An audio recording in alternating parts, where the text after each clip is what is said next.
o vinho de Babilônia. Agora, a Bíblia fala muito sobre Babilônia, e nós estivemos falando sobre esse assunto nas últimas palestras. E na noite passada, nós falamos de Apocalipse capítulo 13, e nós olhamos os vários componentes da primeira besta, aquela que se levanta do mar. E nós vimos que ela fala com a boca de um leão. Ela tem a boca de leão. E o leão era símbolo de quê? De Babilônia. Agora, a Bíblia quer também nos advertir que o povo de Deus está em Babilônia e que em algum estágio Deus vai dizer: saí dela, povo meu. Não é isso? Agora, o que seria se Deus dissesse para você: saia de Babilônia, e você não tivesse a menor ideia do que Babilônia é? Isso não seria um problema? Como você sairia dela se você não sabe o que ela é? Então, a Bíblia tem que, de fato, definir Babilônia para nós, para que nós saibamos do que é que nós temos que sair. E nós olhamos alguns indícios, pistas, já vimos isso. Nós identificamos alguns dos componentes de Babilônia. E um dos principais componentes, aquele que contrafaz o Filho de Deus, que está no lugar do Filho de Deus, porque Babilônia significa Babe, portal para o conhecimento, para a sabedoria, para Deus. E a palavra Babilônia como um todo significa confusão. Então, essa palavra nos diz que há uma outra forma de salvação além de Jesus Cristo. E a besta a que ela se refere, o poder do chifre pequeno, forma um componente muito importante. É o falso Cristo, aquele que está no lugar de Cristo, o anticristo.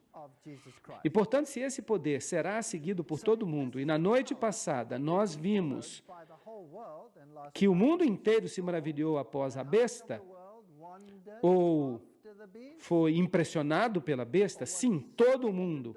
Então, quão proeminente deve ser esse poder? O que ele representa? Por que Deus o condena com palavras tão fortes? Eu vou lhes dizer por quê. Porque é um sistema contrafeito. É um sistema de contrafação que tenta vender a si mesmo como se fosse uma coisa real, quando de fato é um sistema falso. A Bíblia nos diz: nada tem de que ver com as obras más das trevas, mas em vez disso, exponde essas obras. Efésios. Então vamos dar uma olhada em por que esse sistema é chamado de Babilônia e que papel proeminente esse poder que é a besta, que nós tristemente identificamos como papado, que papel desempenha nessa trindade babilônica.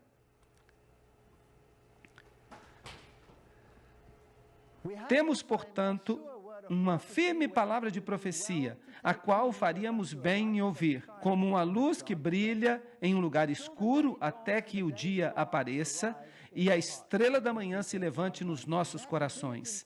2 Pedro 1,19. Nós temos que estudar diligentemente as profecias. Nós temos que saber o que vai acontecer por trás do palco. Nós temos que saber por que Deus diz essas coisas. Jeremias 51, 6 e 7, falando sobre a Babilônia literal, diz: fugir do meio de Babilônia, e que cada homem entregue a sua alma. Agora, o tipo, a Babilônia literal, é o nosso manual para nos dizer por que Deus também chama essa confederação do tempo final de Babilônia. Não sede apanhados em sua iniquidade, pois este é o tempo da vingança do Senhor. Ele lhe dará a recompensa. Portanto, esse sistema é um sistema enganador, é uma religião falsa e leva as pessoas para a perdição. Babilônia se tornou uma taça de ouro na mão do Senhor e fez com que toda a terra se embebedasse. As nações todas beberam do seu vinho. Em outras palavras, as nações que beberam o vinho de Babilônia, elas ficam malucas. O vinho na Bíblia, Agora, se Jesus é a videira, então o vinho que vem da videira deve ser o que ele fala, deve ser o seu fruto, deve ser as suas doutrinas. Portanto, Babilônia tem doutrinas falsas. Agora, nós vamos lidar com as falsas doutrinas hoje à noite. Nós vamos ver por que a Bíblia define este sistema como Babilônia. E para fazer isso, nós vamos fazer uma visita à antiga Babilônia. É por isso que ela era chamada de Babel, porque lá o Senhor confundiu as línguas do mundo inteiro. Gênesis 11, 7 a 9. Isso tem sido um espinho na carne do diabo desde essa época. Quando eles estavam construindo a Torre de Babel para unificar a apostasia em relação a Deus, porque Deus havia dito que jamais destruiria o mundo com um novo dilúvio, eles então construíram uma torre, em caso Deus tentasse alguma coisa parecida no futuro. Então Deus separou as nações. E isso foi uma coisa essencial para a nossa salvação. Porque ao separar as nações, essa constante tensão no planeta levaria as pessoas a buscar a Deus. Porque se vocês são ameaçados uns pelos outros, vocês buscam a Deus. E Deus pode ficar nas mentes dos homens. O diabo não gosta da separação. Ele quer um sistema unitário pelo qual todos o adorem. E então se seguiu outro anjo dizendo, agora este é o livro do Apocalipse. Caiu Babilônia, aquela grande cidade, porque ela embebedou as nações com o vinho da ira da sua fornicação. Apocalipse 14, 8. Portanto, em outras palavras, aqui você tem um sistema que está vendendo vinho, que está cheio de fornicação, que é a apostasia para com Deus. Agora, se você está se apostatando de Deus, a quem você está servindo? A outro poder, a outro poder. Ele também tem uma roupa. Ele se apresenta ou sob uma forma, ou sob outra forma, ou sob a forma que ele quer se apresentar. Mas em qualquer forma que seja, não é o modo de Deus, é o seu modo. Então, aqui está um sistema falso que foi estabelecido. Agora, Apocalipse 16, 19 nos diz, e a grande cidade, se referindo à Babilônia espiritual, não pode ser a antiga Babilônia, porque Deus diz que a antiga Babilônia nunca seria reconstruída. Ela serve apenas como tipo, e um tipo, por definição, é sempre menor do que o antítipo. O cordeiro representa Jesus Cristo. Então, o cordeiro é apenas um pequeno exemplo do antítipo, que é maior e mais proeminente, que é o próprio Cristo. Babilônia, o tipo, permanece para aqueles que se apostatassem contra Deus e numa escala maior e mais ampla no final dos tempos. Representa todos aqueles que formam uma confederação para se oporem a Deus. Jerusalém serviu de tipo de todos aqueles que seguiriam a Deus e buscariam uma salvação através do Cordeiro. É isso que é a tipologia. Então, aqui nós temos esta grande cidade que foi dividida em 3 partes. Agora, nós sabemos que Babilônia tem 3 componentes. Então, nós vamos lidar com cada um desses 3 componentes nesta série de palestras. Então, não perca nenhuma palestra. E as cidades das nações caíram, e Deus se lembrou da grande Babilônia para lhe dar a taça do vinho da sua ira. Então, se você permanecer em Babilônia, você vai ter que lidar com este lado da questão. Deus há de lhe conceder uma recompensa. E eu vi 3 espíritos imundos como rãs. Isso é pesado. O espírito que atua em Babilônia consiste de 3 espíritos imundos. E eles saíram da boca do dragão, isto é, Satanás. Porque a Bíblia define o dragão como Satanás em Apocalipse capítulo 12. E da boca da besta, o Apocalipse nos diz acerca da besta. E nós já lidamos com ela em pormenores. O poder do pequeno chifre, de Daniel capítulo 7. E a besta que sai do mar, Apocalipse capítulo 13. E nós, tristemente, tivemos que identificá-la como papado. E da boca do falso profeta, vocês sabem que, em outras línguas, esta expressão fica muito mais clara. Se você pega o alemão, por exemplo, então é Und ich sah aus dem Mund das Drachen und aus dem Mund des Tiers und aus dem Mund des falschen Propheten. Se você consegue entender o que eu falei, há uma palavra mais dura e uma palavra mais suave para a palavra boca. E o dragão e a besta, eles recebem a palavra mais dura para a boca. E o falso profeta recebe a palavra mais suave. Agora, o falso profeta são todos aqueles que conheceram a verdade, mas voltaram para o sistema matriarcal da igreja. Pois eles são os espíritos de demônios que operam milagres. E nós olhamos os milagres na última noite. E esses milagres enganarão as pessoas, que saem até os reis da terra. Aqui está se referindo aos sistemas políticos do mundo. E qual a proporção do mundo? O mundo inteiro, a fim de reuni-los para a batalha do grande dia do Deus Todo-Poderoso. Então, o conflito vai acontecer entre essa falsa trindade e o povo de Deus, aqueles que guardam os mandamentos de Deus e têm o testemunho de Jesus. Portanto, a Babilônia mística consiste do componente do dragão. O dragão, Satanás, operando diretamente com o homem. Isso seria o espiritismo, estranhas ocorrências, aparições, todas essas atividades espíritas, a besta, a religião organizada que culmina no papado, e o falso profeta, aqueles que conheceram, mas que voltaram para as profecias falsas. Eusébio nos diz que Constantino, para recomendar a nova religião aos pagãos, transferiu os ornamentos externos aos quais eles estavam acostumados. E a evidência aponta para o fato de que o cristianismo logo se tornou paganizado e apenas usava a roupa do cristianismo. E essa roupa vem dos escritos das sociedades secretas. A gente pode voltar ao passado até Simão Mago. Simão Mago seguia Pedro e a Paulo até Roma.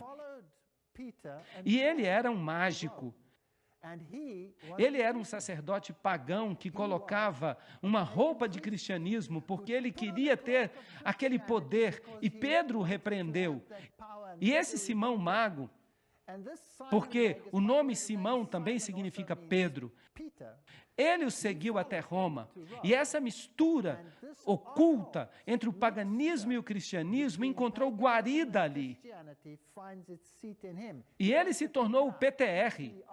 E as letras PTR nada tem que ver com Pedro, Simão, o apóstolo, mas elas indicam Simão Mago. Eu sei que depois que eu partir, lobos famintos virão entre vós e não pouparão o rebanho. Mesmo no nosso meio, homens se levantarão e distorcerão a verdade para extraviar até os discípulos. Os ensinamentos de Mago, do Simão Mago, eles vieram de Samaria, eles eram cabalísticos em natureza. E do cabalismo veio o gnosticismo. E o gnosticismo é o ensinamento de que o Messias é Osíris. Portanto, as antigas mitologias do Egito, que vieram do livro dos mortos, que vieram de Tutmoses III, que foi o próprio faraó que entrou em conflito com Moisés, que era o sumo sacerdote do ocultismo e do paganismo. Essa religião de Osíris e Ísis, a deusa, esta religião, como podemos dizer isso? Esta mistura religiosa de coisas humanas e divinas, essa adoração androgênica, porque as divindades eram tanto masculinas quanto femininas, elas eram intercambiáveis. Essa religião é que foi trazida para dentro do cristianismo. Agora, os deuses antigos, se nós queremos encontrá-los na moderna Babilônia, nós teremos que olhar na antiga Babilônia. Os caldeus adoravam Bel ou Merodach, e então havia Nino, o filho. E o filho era também adorado como Tamuz, e as mulheres de Israel gostavam de chorar por Tamuz, porque ele era um Messias artificial e contrafeito. O diabo tinha preparado um Messias antes que o verdadeiro aparecesse, para que o povo não aceitasse o verdadeiro. Como sabemos que Jesus é o Messias verdadeiro? Vocês se lembram da profecia? Vocês se lembram da profecia sobre o Messias? A profecia das 70 semanas. Aquela profecia que os rabis diziam que você seria amaldiçoado se você a lesse. Sua mão, seu dedo, seu pulso, seu braço, todo você é amaldiçoado se você contasse as 70 semanas. Porque ela identifica o verdadeiro Messias. Então, o Messias falso já estava lá e o seu nome era Tamuz. E também havia a deusa Reia. Ela era adorada como Ishtar, a palavra da qual temos a palavra Páscoa hoje em dia. Astarte, Beltis. E ela era a rainha do céu, sim, a rainha do céu. E ela era conhecida porque ela aplacava a ira das pessoas. Agora, no catolicismo, nós temos exatamente a mesma coisa. É declarado que ninguém vai ao Pai senão através de Jesus. Mas ninguém vai a Jesus senão através de Maria. E Maria é a mediatriz. Ela aplaca a ira do Filho. Então, nós temos um sistema similar àquele que nós tínhamos nos tempos de Babilônia. Agora, se você pega essas religiões e você olha para elas em base mundial, no Egito, essas deidades eram adoradas como Ísis, a deusa, e como seu filho Osíris. E Osíris era aquele que morreu, se tornou parte do sol, ressuscitou e voltou a esta terra como Horus. Horus era o filho divino e a mãe divina era Ísis. Então você tem mãe e filho sendo adorados. Na Índia, eles eram adorados como Isi e Iswara. É a mesma religião. De fato, a religião babilônica é hoje a religião universal de todos os sistemas religiosos. A China era Xingmu e a mãe santa e o filho. Na Grécia, Ceres, ou Irene e Pluto. Em Roma, era Fortuna e Júpiter Puer. Esse era o antigo sistema de adoração. É interessante que o mais atual seminário sobre o cristianismo no mundo hoje, o assim chamado Seminário de Jesus, no qual estão falando sobre uma nova reforma, Deus proíba que nós a chamemos de reforma. Eles ali falam sobre uma reforma. Eles querem colocar Jesus lado a lado com Osíris.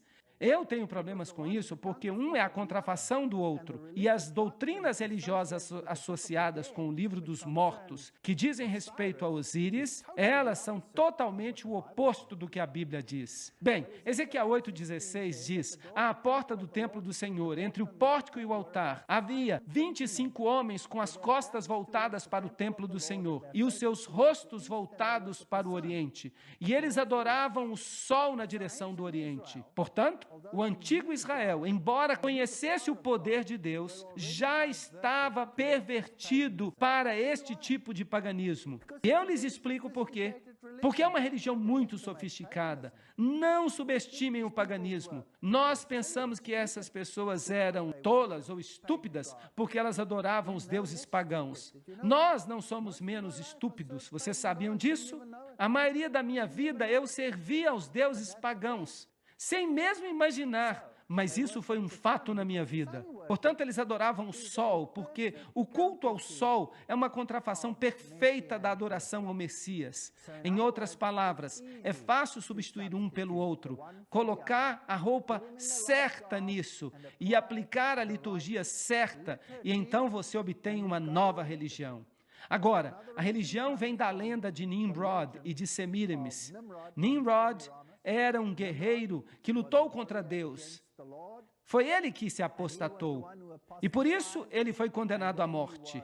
E sua viúva, Semiramis, alegou que ele tinha ressuscitado e que tinha sido levado para o sol e que tinha renascido através dela. E assim como os peixes nadam nas águas do rio Eufrates, assim, o símbolo do peixe se tornou o símbolo do Deus que protegia Nimrod nessa transição.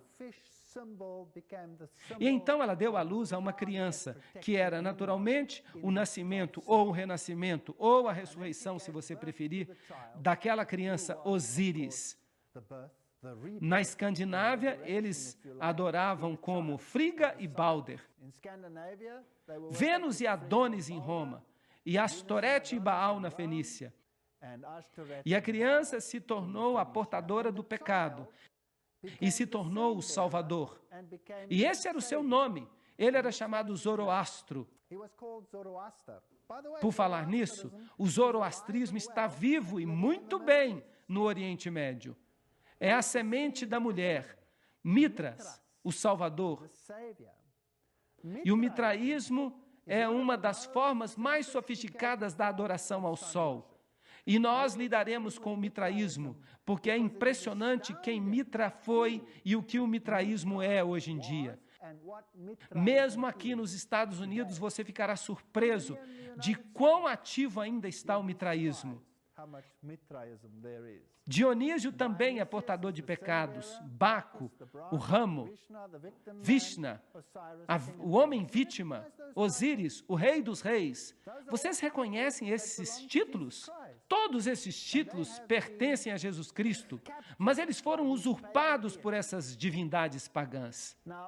Agora, se você fosse o sacerdote desses deuses pagãos, então você adorava esses deuses sob muitas formas. Uma das formas mais proeminentes era a forma do deus Dagon. E o sacerdote de Dagon, Dagon, é a palavra egípcia para Deus. Dag é peixe. Então, é a forma de peixe desse Deus. Os sacerdotes usavam uma boina sob a forma de peixe na cabeça e eles também usavam um casaco completo de peixe. E o peixe no Antigo Egito e nas religiões pagãs se tornou o símbolo de Dagon. Nessa forma particular, a egípcia, você tem os chifres do touro. O touro, a primeira letra do alfabeto hebraico, era o símbolo do touro, o Aleph. Isso equivalia ao alfa no Oriente. O Aleph simbolizava o elefante. O elefante se torna o touro do Oriente. E essas criaturas se tornam símbolos do Deus Sol. Portanto, você tem a adoração ao touro e você tem a adoração ao elefante. E os chifres que havia entre os olhos do touro são também o símbolo de uma meia-lua. A lua sob a forma de foice, que se torna um símbolo do ventre da mulher que recebe o renascimento do Deus Sol. Portanto, mais tarde, ele se torna um pouco mais sofisticado e os sacerdotes de Dagon passaram a usar a boina sob forma de peixe e também o casaco, e então, mais tarde, eles substituíram o casaco de peixe por roupas coloridas, normalmente nas cores escarlate, que é a cor do sacrifício, e púrpura, que é a cor da realeza. Agora, você reconhece que tipo de boina está aqui em cima? Será que as pessoas a utilizam hoje sob outra forma? Sim, claro que sim. Vamos tentar agora encontrar esse tipo de boina entre os achados antigos de Babilônia. Sim, nós podemos achá-la. Esta daqui vem do Museu de Pérgamo. Eu mesmo tirei esta foto. Ali você tem o símbolo do sol e as linhas onduladas, por falar nisso. Linhas onduladas emanando do sol são o sinal do símbolo feminino. Linhas retas são o sinal do símbolo masculino. Através da união das divindades masculina e feminina, você tem o nascimento do Salvador. E aqui você tem os sacerdotes de Dagon caminhando em volta com baldes. Ali estão os baldes contendo água santa. E você tem essas escovas que foram feitas com isopo. E então eles aspergiam as pessoas para lavá-las. Será que esse ritual ainda é praticado hoje? Claro que sim, e mais ainda. Aqui você tem um sacerdote, o sumo sacerdote de Dagon. Ali você tem o símbolo no céu do deus Shamash, que é o símbolo da divindade. Ele tem asas, normalmente as asas de uma águia. Ali você tem o símbolo solar, que são duas estrelas sobrepostas uma sobre a outra, com 8 raios. E se você se encontrasse com o sumo sacerdote, você tinha que se curvar ao sumo sacerdote. E se ele, então, era o representante do próprio Deus, você tinha, muitas vezes, que beijar o seu anel ou beijar até o seu chinelo. Agora, se nós formos a Roma, aqui está o Panteão no centro de Roma. Este é o lugar onde todas as divindades dos tempos antigos eram adoradas. E ali fora você tem esta pequena estátua aqui, onde você tem um cuboide, que é também um símbolo do paganismo, por falar nisso. Então você tem o Aleph ali no fundo, o símbolo do Deus Sol. Então você tem a estrela, que é o símbolo fálico de Osíris. Então, na parte de cima está o símbolo da cruz. Mas nós vamos falar sobre isso mais tarde.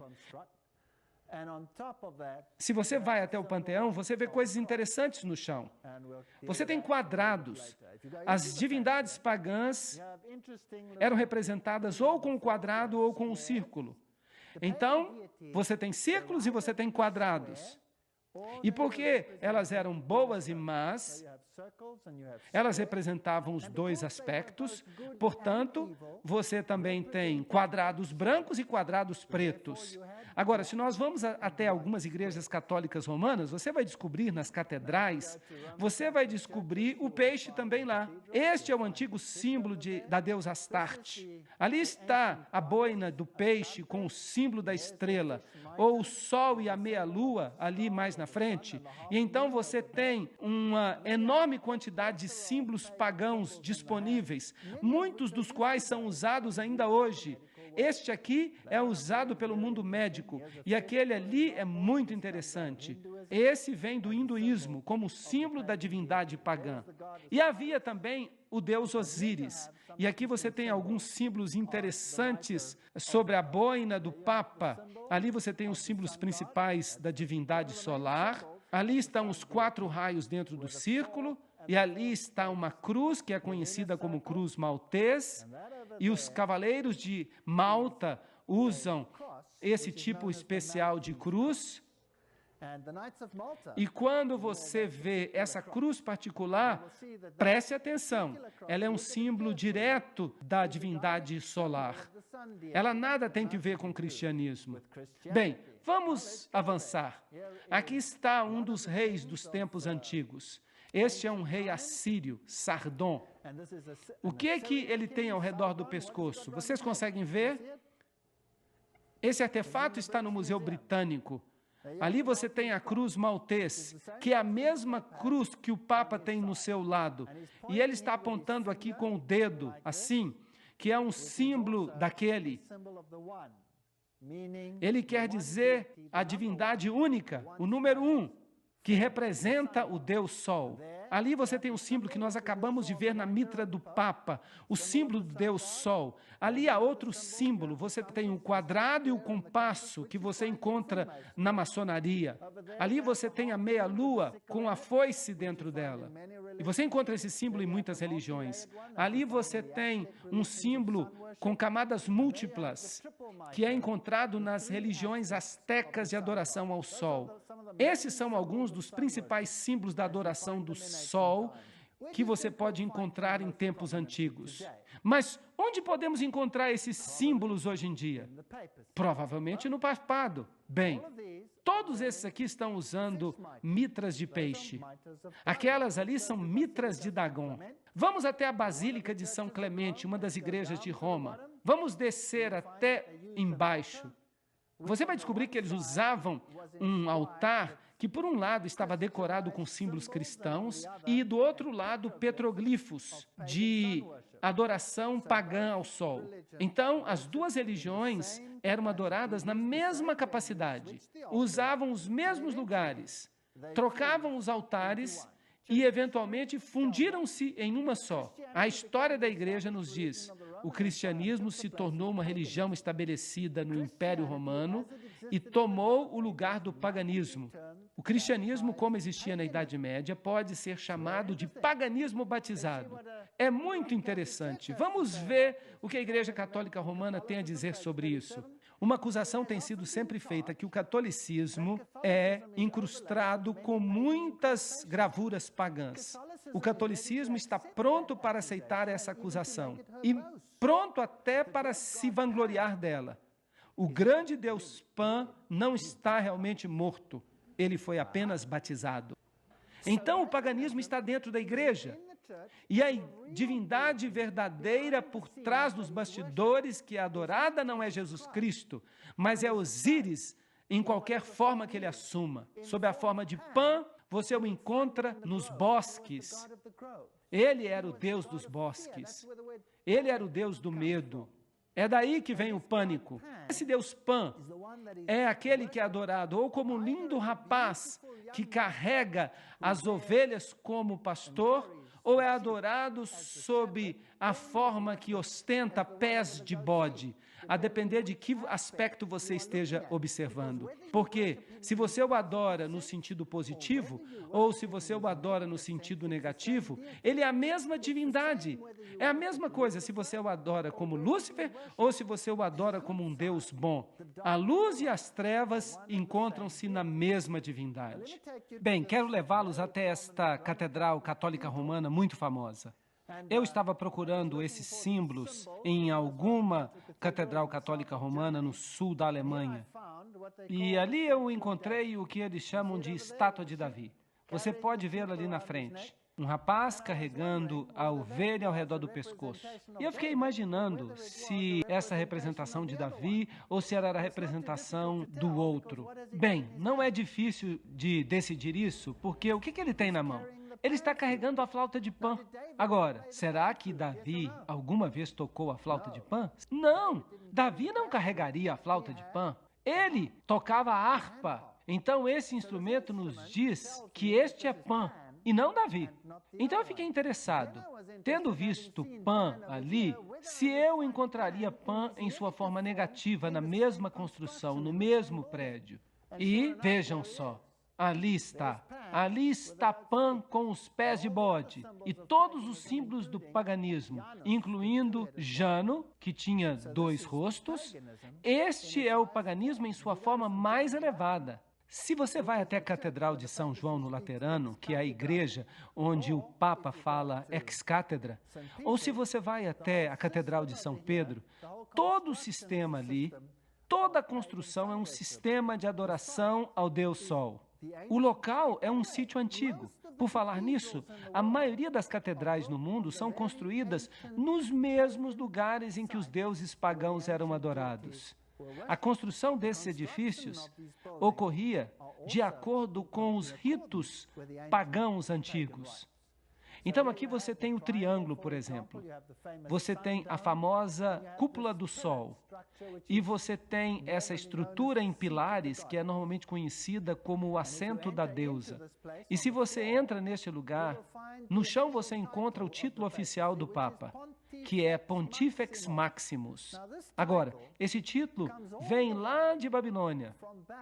Ele sofreu mudanças ao longo do tempo.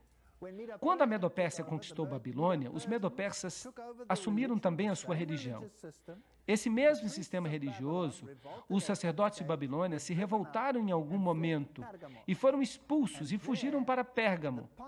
E ali, o Pontifex Maximus residiu até os tempos romanos, quando ele deu o seu título, as suas vestimentas e todos os poderes de ser uma divindade, bem como de ser um sumo sacerdote ao imperador. E é por isso que os imperadores romanos receberam o título, Pontifex Maximus. E quando Roma declinou, e o trono de César se esvaziou, o bispo de Roma alegou que tinha o título Pontifex Maximus, que significa o construtor de pontes. Ele é a ponte entre o céu e a terra. Então ele toma o lugar de Jesus Cristo, que é a ponte entre o céu e a terra. E se você quer ver se nós conseguiremos descobrir mais símbolos interessantes, este no chão do Vaticano, veja. O que nós temos aí? Nós temos uma coroa tríplice. Onde nós vimos isso? É um símbolo da antiga religião que nós vimos ali associada com o sistema babilônio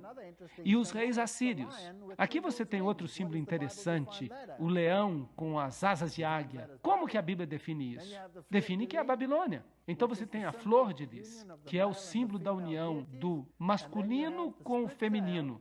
E então você tem a cauda bifurcada, que é o símbolo do dragão. Tudo isso está ali. Você tem até o trono pagão, que eles dizem que é o assento de Pedro. Agora, para se qualificar para a salvação, você tem que entrar pela porta. Notem como isso está baseado na verdade, porque o diabo é a contrafação da verdade. Cristo diz, eu sou a porta, ninguém vem ao Pai senão por mim. No paganismo, há 3 portas, uma grande, uma pequena e uma média. Uma representa o masculino, outra representa o feminino e a terceira representa a divindade infantil. Então você tem pai, mãe, filho, se você prefere. Bem, aqui você tem, na antiga cultura boliviana, uma típica porta solar.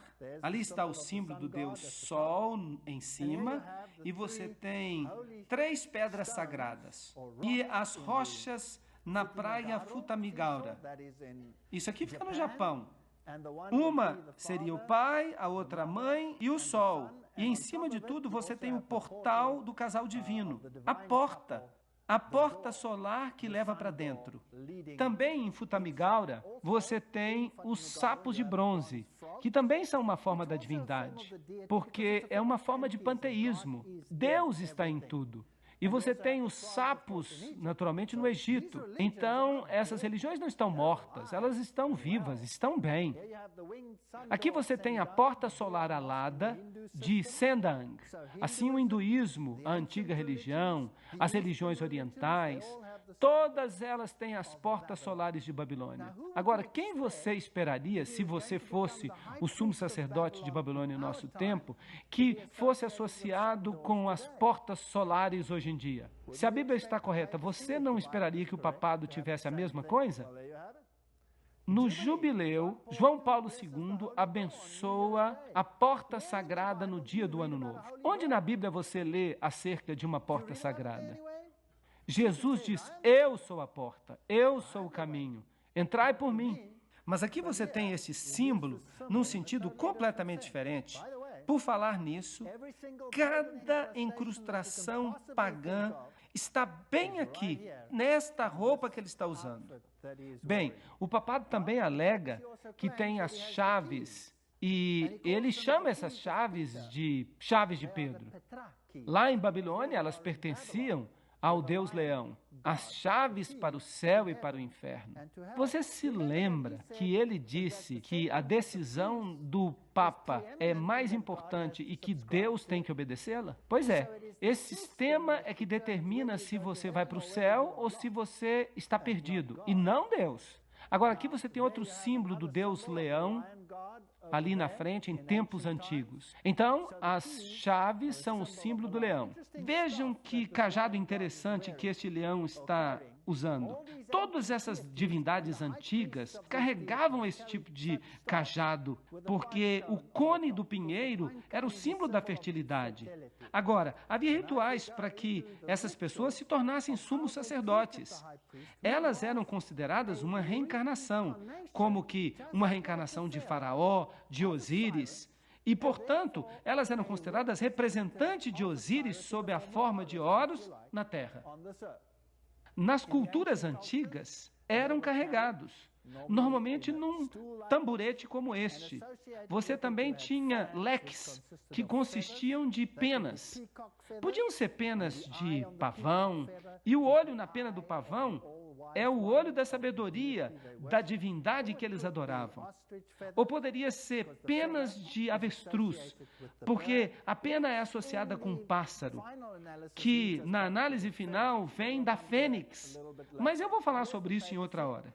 Agora, esse aqui é do Papa, e aqui você tem o Papa Pio, ainda sendo carregado desta mesma forma, exatamente como nos tempos pagãos, com as chaves gêmeas que vinham de Babilônia.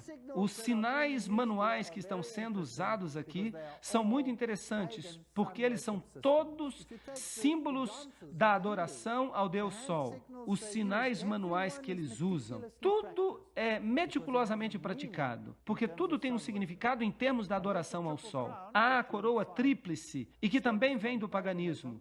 É com ela que o Papa é coroado. Aqui, a coroa está sendo trazida. Ali estão as duas caudas gêmeas, os cardeais deitados enquanto isso ocorre. Nós temos um interlúdio musical. É tudo muito agradável. Aqui você pode ver a ordenação de novos bispos e cardeais. Vejam que eles estão deitados, exatamente como nos tempos pagãos. Aqui você tem a tiara tríplice, O deus pagão usava a tiara tríplice 1800 anos antes de Cristo. E aqui você tem a tiara com chifres do deus alado dos assírios. Aqui você tem a coroa tríplice em Krishna, que é do hinduísmo. Portanto, a coroa tríplice é um símbolo da antiga religião de Babilônia. E ali você tem o touro alado, também com uma coroa tríplice que vem dos tempos assírios, dos tempos babilônios. Então, aquele que usa a coroa tríplice agora é o sumo sacerdote das antigas divindades.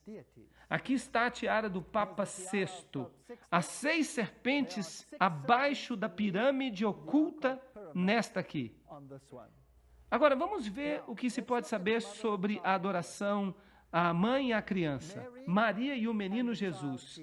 Este símbolo é exatamente o mesmo que você tem no paganismo. E é interessante que você tem a Madonna negra e você tem a Madonna branca. Você tem o Jesus negro e o Jesus branco. Agora, no paganismo era exatamente a mesma coisa.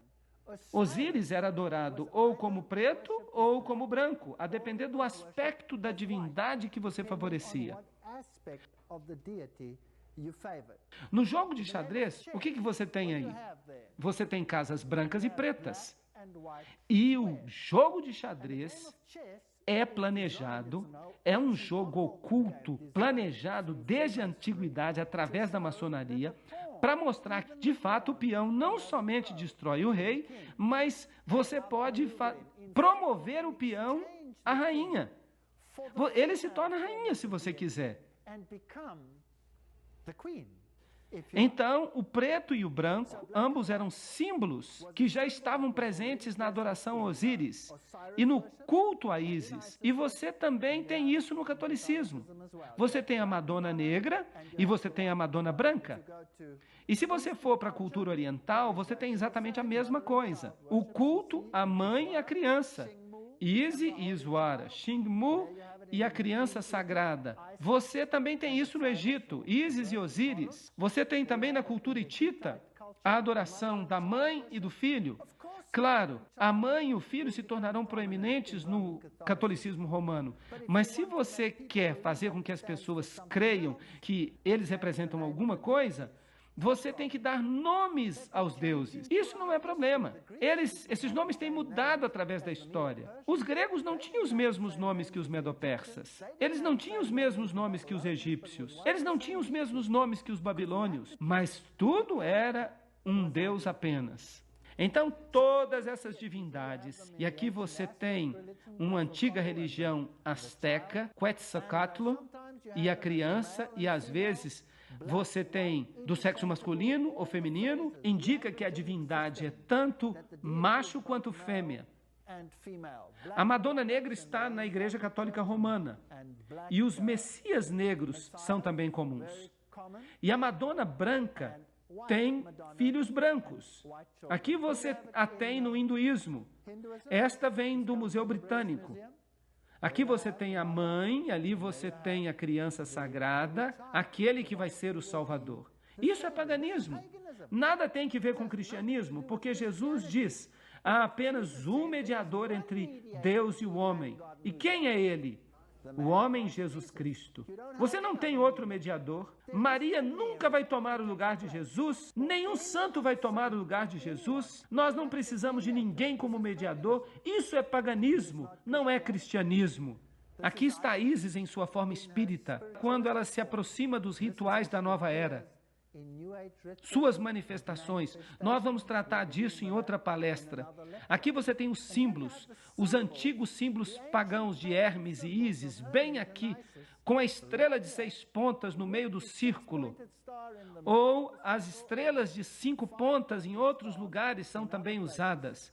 Este símbolo, onde vocês acham que eu achei?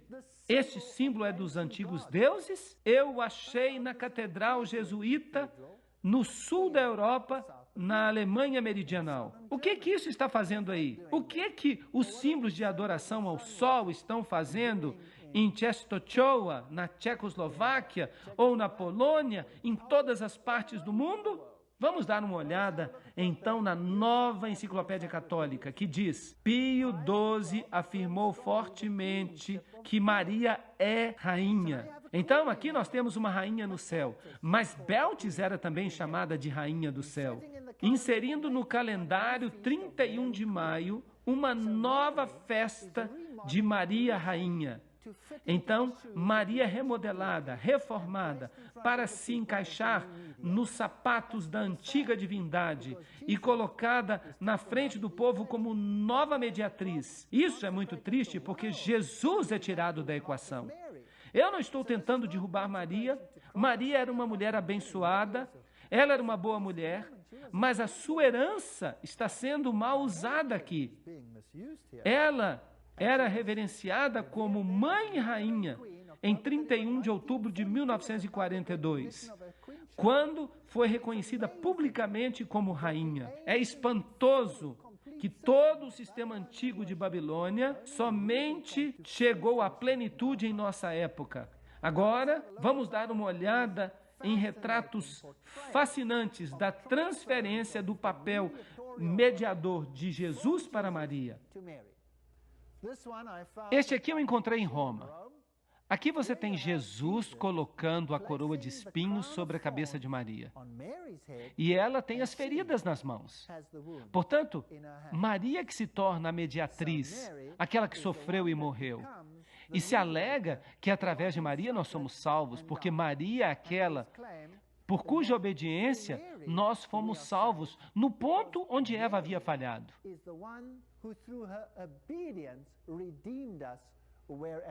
Agora, lembrem-se que eu fui católico. Eu fui um católico devoto por muitos anos. E eu fiquei abismado, como vocês também provavelmente estão hoje à noite. Agora, essa antiga deusa, ela era parte de um rito de fertilidade e as pessoas oravam para ela buscando fertilidade, amamentação. Será que Maria também preencheu esse papel? Absolutamente. Vamos até a Gruta do Leite. Sim, a Gruta do Leite em Belém, muito perto da Igreja da Natividade. Vamos descer comigo até a Gruta do Leite. Aqui você tem um símbolo, está na igreja, mas esta é a figura que eles usam como símbolo. Maria com o seu seio do lado de fora, símbolo de fertilidade.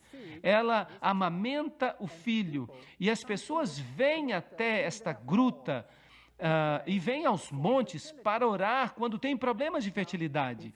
Agora, se você olha para o teto da caverna, você encontra essas manchas brancas.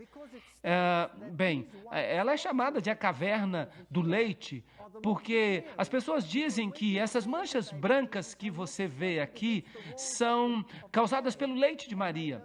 Porque quando ela amamentou o menino Jesus, o seu leite jorrava e espirrava nas paredes da caverna e fez então essas manchas brancas. É isso que as pessoas dizem. E o Papa reconheceu isso como um milagre autêntico. E há um testemunho do Vaticano que esta é uma situação autêntica de milagre. Eu perguntei para o guia que estava conosco e também era o cantor da Igreja da Natividade. Eu perguntei para ele, com licença, eu estou um pouquinho curioso. Essas manchas brancas que nós estamos vendo na parede, eu as vi em muitas outras cavernas também. Nas outras cavernas, elas também são leite de Maria? Não, não, não. Aquelas são naturais, mas essas aqui são do leite de Maria, percebe? Agora, isso pode parecer um pouco ridículo, mas eu vou mostrar para vocês que o mesmo culto da fertilidade que acontecia em relação às divindades antigas também está acontecendo com Maria. E quando você pensa nisso, isso me deixa doente. Se ela é a rainha do céu, isso significa que ela é a deusa do céu. E aqui você tem uma figura católica em que anjos estão coroando Maria como rainha. E aqui você tem, na entrada de uma outra catedral na Europa, você tem Maria sendo coroada pelo Pai e pelo Filho como rainha do céu, enquanto os adoradores, ao fundo, não estão adorando nem o Pai nem o Filho. Eles estão adorando Maria.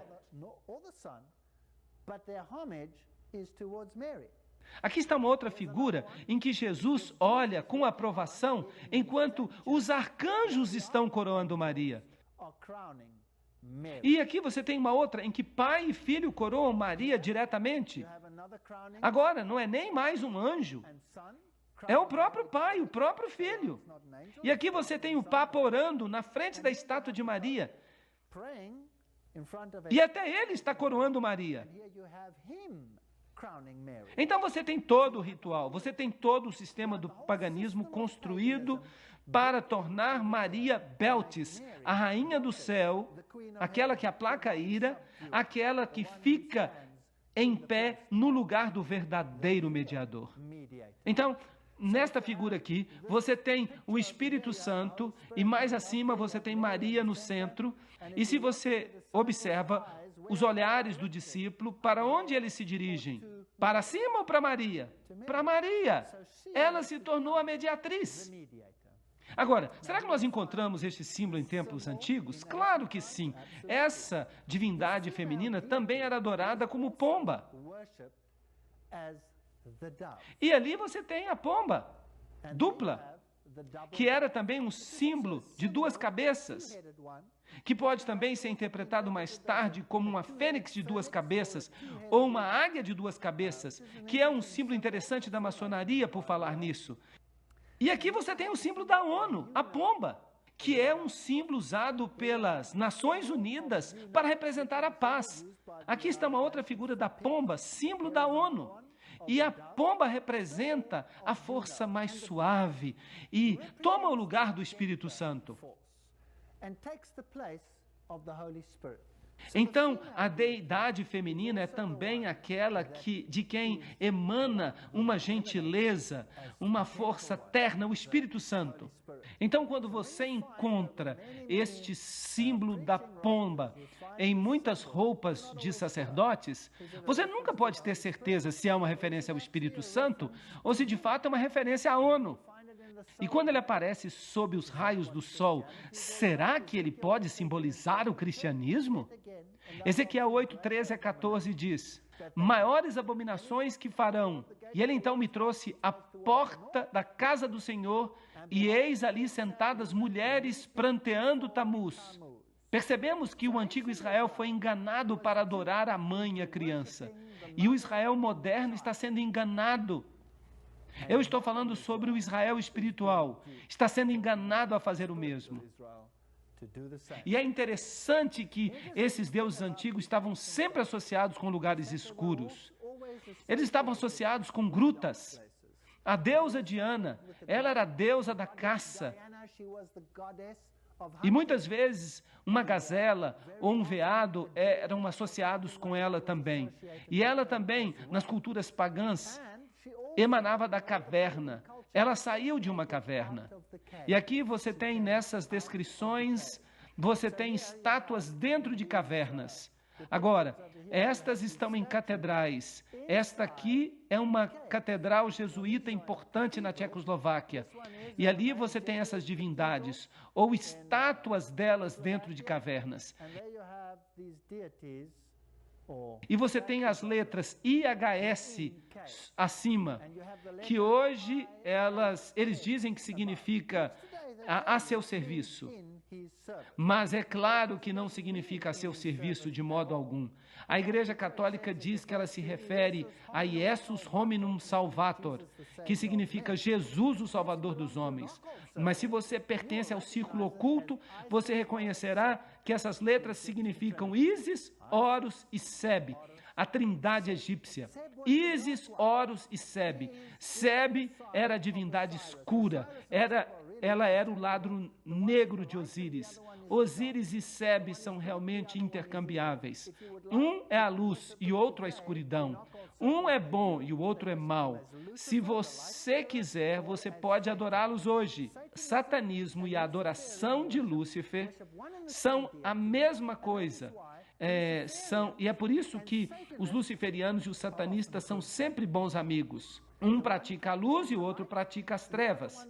Os satanistas têm que fazer boas obras para aplacar o seu Deus e têm que sacrificar a seu Deus.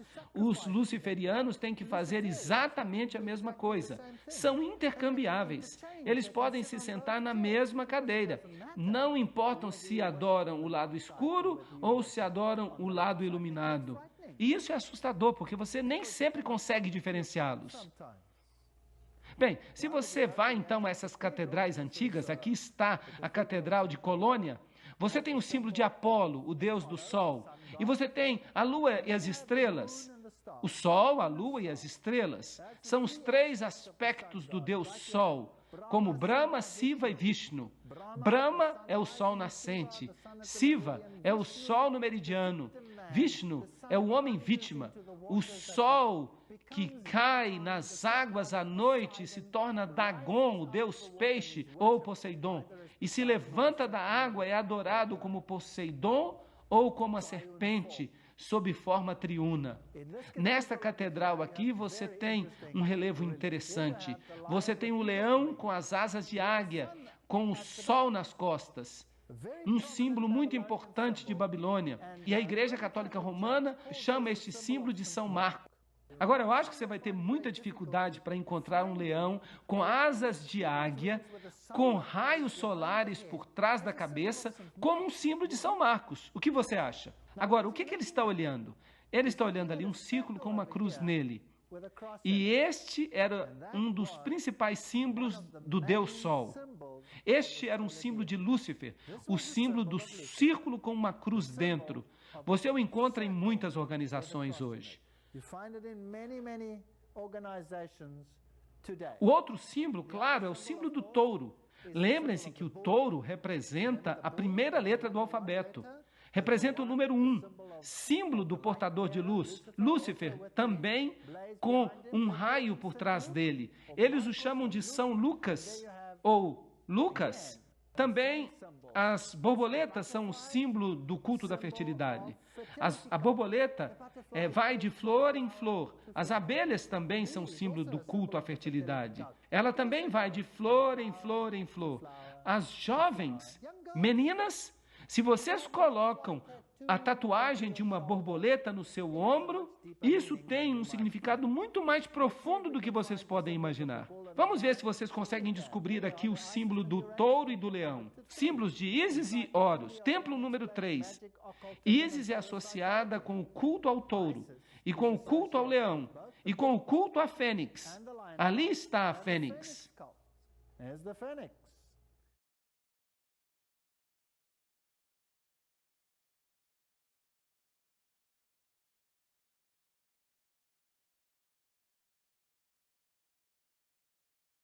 Muito bem, vamos voltar para o catolicismo. Se você vai a uma igreja ou a um mosteiro católico, ali há jardins, e no jardim você encontra Maria geralmente representada numa situação de caverna.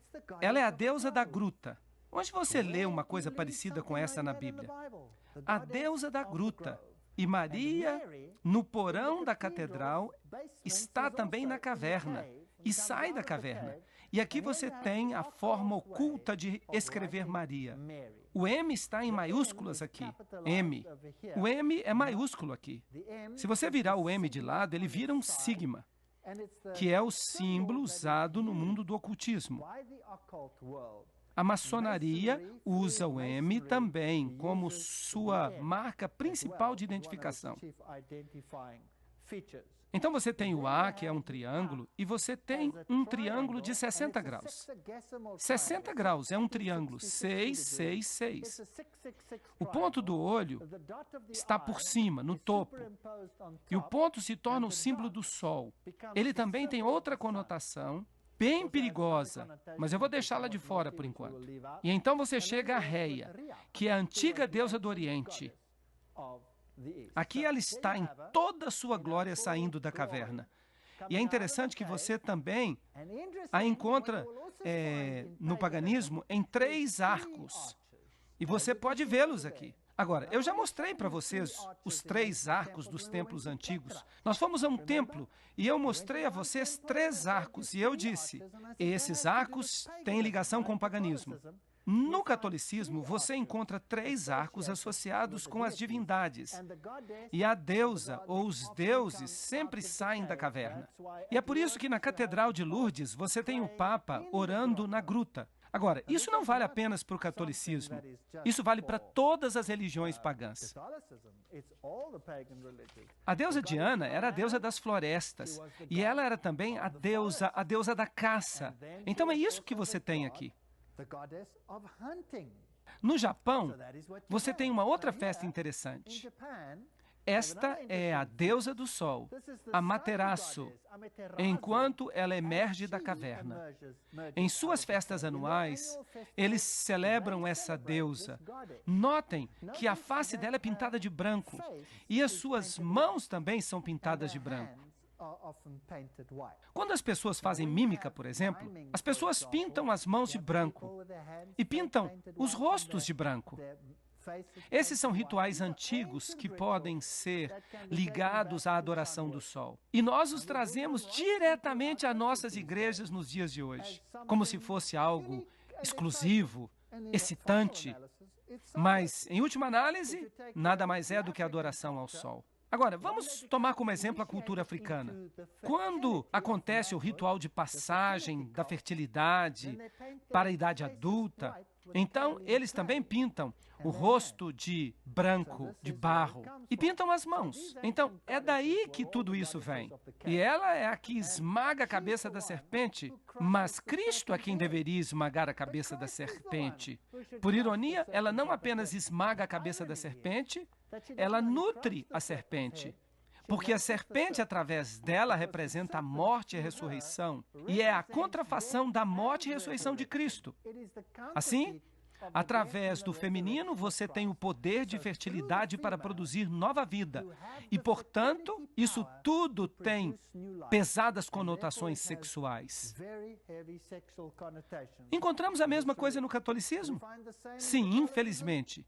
Porque o catolicismo de hoje é a derradeira forma da religião antiga de Babilônia. E, portanto, infelizmente, o papado deve ser o sumo sacerdote dessa religião pagã e oculta antiga. Ali você tem Maria vestida de azul e branco.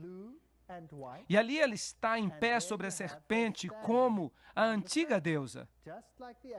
E ela está em pé numa meia-lua, que é o símbolo do útero e o símbolo da deidade feminina. Por falar nisso, o azul pode ser a cor da obediência. Se você pega o santuário, o azul é a cor da obediência. Mas se você pega o lado negro do culto, então no outro lado você tem azul e branco, que é obediência e também justiça. Mas se você vira a deidade para o outro lado, então você tem o preto, e você tem a Madonna negra, e ela também tem azul. E o azul se torna a cor da promiscuidade. O azul é a cor da promiscuidade. Você já ouviu falar de filmes azuis? Vejam que os dois lados são adorados. Você tem Maria em pé sobre a cabeça da serpente. Agora vamos ver o que o catolicismo romano diz. Este aqui vem da catedral, a Catedral de Santa Maria na cidade do Cabo. E o pecador diz que aqui está a Imaculada Maria, na presença de toda a corte celeste. Eu te escolho hoje para minha mãe e senhora. Eu me entrego e me consagro a ti como teu servo, o meu corpo e a minha alma, os meus bens, tanto no interior quanto no exterior, mesmo o valor de todas as minhas boas ações, quer do passado, quer do presente ou do futuro, sem exceção, de acordo com o teu beneplácito, para a maior glória de Deus, neste tempo e na eternidade. Amém. Então, quem de fato se torna a principal divindade em sua vida? É Jesus ou é Maria? Deve ser Maria. Então, substituiu-se Jesus por outra divindade. Agora, Eu fiquei admirado, eu fiquei petrificado quando eu vim aqui na Síria. Eu estive recentemente na Síria. Eu fiz uma turnê por cidades antigas, sítios arqueológicos, e eu cheguei aqui a uma cidade chamada Sardes. Ela fica numa região totalmente islâmica. E aqui está essa grande estátua de Maria. E você tem essa imensa estátua de um veado. Agora, de acordo com a história, um antigo rei, estava viajando por aqui. E ele viu o veado. E ele foi caçar o veado. E ele deixou as suas tropas para trás. E ele pegou o seu arco e a sua flecha e atirou no veado. Mas o veado se transformou imediatamente em Maria. E Maria disse a ele: você precisa construir um mosteiro para mim neste lugar. Agora, este lugar não é um lugar de adoração apenas para católicos, mas para muçulmanos também. E isso é interessante, porque é aqui que as duas religiões se encontram. E aqui os milagres ocorrem. E neste mosteiro em particular, eles têm uma imagem. E essa imagem foi supostamente desenhada por nenhum outro senão pelo apóstolo Lucas. É uma imagem de Maria com a criança. Isso é estranho, porque Lucas não viu a Jesus quando Jesus era bebê. Mas, além disso, a imagem respinga lágrimas de óleo. E é claro, o óleo aqui é um representativo de purificação, algo que consagra você para propósitos sagrados. Mas uma pessoa saiu daqui carregando um pouco de óleo, e uma gota caiu no chão. E é claro que essa gota se transformou na imagem de Maria. Agora, este mosteiro foi construído num antigo monte. Então, isso me fez ficar desconfiado e eu pensei comigo mesmo, se este mosteiro fica em um monte antigo, então esse é um dos lugares altos. E eu deveria ser capaz, então, de encontrar evidências antigas da adoração pagã da deidade sob a forma dos arcos antigos. Então, eu saí procurando ao redor do mosteiro e aqui, nesta colina, eu encontrei. Ele está ali. O mosteiro está sobre o monte. É um lugar alto, antigo. Esta é a caverna. Ela está selada com a cruz, onde a antiga adoração acontecia. Há os arcos tríplices. E eles têm inscrições gregas. E eles são dedicados aos deuses pagãos da antiguidade.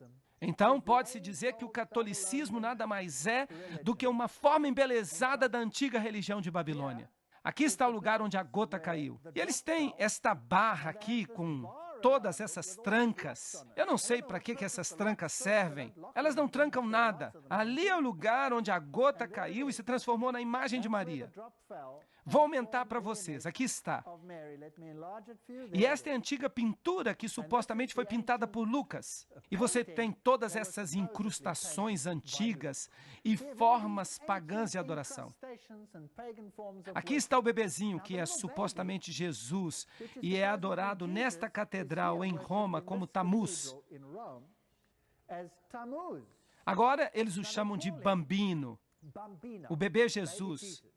Mas olhem para ele, coroado com ouro e prata. Este é o boneco mais precioso que você pode imaginar. Aqui estão todas as letras que escrevem Bambino. Aqui está, Tammuz. Jesus não veio assim, veio? Meu Jesus nasceu numa manjedoura. Ele não veio vestido em ouro e joias e prata, sendo adorado como um bebezinho dessa maneira. Aqui estão escritas as letras antigas. O catolicismo ensina que você pode ser perdoado antes de cometer pecados. Mesmo hoje em dia. E aqui você tem a Santa Escada. E sobre essa escada, o catolicismo faz alegações surpreendentes. Mesmo hoje em dia. Parece inacreditável. Esta é a escada na qual Jesus ficou em pé quando foi condenado por Pilatos. E ele estava com a coroa de espinhos, e o sangue gotejou, e há gotas de sangue, supostamente nesta escada ainda hoje. E eles colocaram pequenas placas sobre elas. Agora você pode se arrastar por essa escada, e se você fizer isso, e se você beijar os lugares onde as gotas de sangue supostamente caíram, então você consegue 90 dias de perdão. 3 meses de graça, antes do pecado. Você pode sair e se divertir. Você tem 3 meses de antecipação. Por falar nisso, de onde veio essa escada? Claro, a escada de Jesus estava em Jerusalém. Como é que ela veio parar aqui? Roma alega, e você pode ler isso ainda hoje, que ela apareceu uma noite transportada por anjos de Jerusalém e chegou até Roma. E ali estava ela em pé, numa manhã, e eles decidiram então construir uma catedral ao redor dela. Você pode acreditar nisso se você quiser. Vamos falar sobre a missa agora. Esta fotografia vem da Igreja de Todas as Nações. E você nota aqui que o altar está sobre uma rocha. Agora, em todas as religiões pagãs, você tem a adoração da rocha, a adoração da rocha santa. E Deus, no Velho Testamento, constantemente nos adverte contra essas rochas santas. O catolicismo está cheio dessas rochas. Os católicos ensinam que o sacrifício da missa é e deveria ser considerado o mesmo que aquele da cruz, no qual a vítima é o mesmo, isto é, Jesus Cristo nosso Senhor. Está no Catecismo do Concílio de Trento, parte 2, capítulo 4. Esta não é qualquer fonte. Assim, Cristo é sacrificado todas as vezes que acontece uma missa. Mas Hebreus diz que eles crucificaram de novo para si o Filho de Deus, Hebreus 6:6. E quantos sacrifícios diz a Bíblia que Jesus fez para todo sempre? Um sacrifício para todo sempre. Então, o sacrifício da missa é, em certo sentido, um símbolo da vitória de Lúcifer sobre Cristo. Ele continua a sacrificá-lo. E o crucifixo onde Cristo fica, o crucifixo é um símbolo da vitória de Lúcifer sobre Jesus Cristo. Agora, no paganismo, a cruz era também adorada como um símbolo do sol, é claro. E Lúcifer transformou-a em um de seus principais símbolos. Agora, Hebreus 10:14 diz, com uma oferta, um sacrifício, ele aperfeiçoou para sempre aqueles a quem ele santificou. Se você olha no Vaticano, isso vem do Museu do Vaticano, você tem um anjo que carrega a tríplice coroa que apoia Cristo sobre a cruz, mantendo-o na cruz. Então, o crucifixo, em certo sentido, é um símbolo da vitória sobre Cristo. E comer o pão é um ritual pagão antigo. A Eucaristia ou hóstia, tem as letras IHS sobre ela. Isis, Horus e Sete. E a hóstia vem da palavra latina para sacrifício. A hóstia redonda, cujo formato redondo é tão importante no mistério romano, é outro símbolo de Baal. Então, o formato redondo é um símbolo do sol. E aí você o tem mesmo no lado da cruz, que também é um símbolo do Deus Sol. Muito bem, aí está. Na Síria, nós temos o símbolo do Sol, que era redondo, e foi colocado na meia-lua, que era o símbolo do nascimento no útero do Deus Sol. E ele era chamado Baal Haddad. E sempre havia uma estrela na lua. E a estrela representa a estrela do Oriente. Ela era chamada de Cão Maior. E era uma representação de Sírio. Agora, lembrem-se dos antigos magos, os 3 reis magos que vieram a Jesus, está bem? Agora, o ocultismo hoje em dia, em sua forma maçônica, ensina que os reis magos seguiram uma estrela do Oriente e a seguiram até Belém. É isso que eles ensinam. Pergunta, se os reis magos vieram do Oriente, então onde estava a estrela em relação a eles? Sobre Belém? Ela estava no oeste. Então, de fato, a estrela que eles estavam servindo não é a estrela que representa Jesus Cristo, mas aquela no Oriente que representa Sírio, Cão Maior, e é um símbolo de Lúcifer, não de Jesus Cristo. Então, esse era o símbolo mesopotâmio antigo de Baal Haddad, a estrela ou o disco redondo. Não importa se é um ou outro. Um é o símbolo de Horus, que é o renascimento, e o outro é a forma de Osíris, que é a forma adulta. Não importa, é tudo uma só coisa. Aqui você tem o símbolo de Osíris, o disco redondo na meia-lua, que é o símbolo de Ísis, ou ali você tem o símbolo de Horus, que é o nascimento do sol, o filho e a meia-lua. Agora, quem é que usa esse símbolo hoje? Que religião tem isso como seu principal símbolo? O Islã. Para o Islã, esse é o símbolo principal. O islamismo e o catolicismo estão lado a lado. Você vai para o Oriente Médio, você vai para os países islâmicos, onde o evangelismo é proibido, onde você não pode fazer prosélitos em nome de Jesus Cristo. Você encontra mesquitas e catedrais católicas, uma ao lado da outra, onde quer que você vá.